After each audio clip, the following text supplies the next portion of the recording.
శ్రీ గురుభ్యో నమః.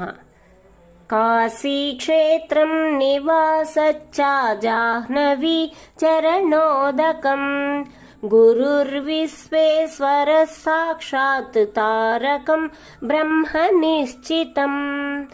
తాత్పర్యము: గురువే విశ్వేశ్వరుడుగాను, ఆ గురుని నివాస స్థలమే కాశీ క్షేత్రముగాను, ఆ గురు పాదోదకమే గంగగాను, ఆ గురువుచే ఉపదేశించబడి నిశ్చయమైన పరబ్రహ్మ జ్ఞానమే తారకోపదేశముగాను అగుచున్నది.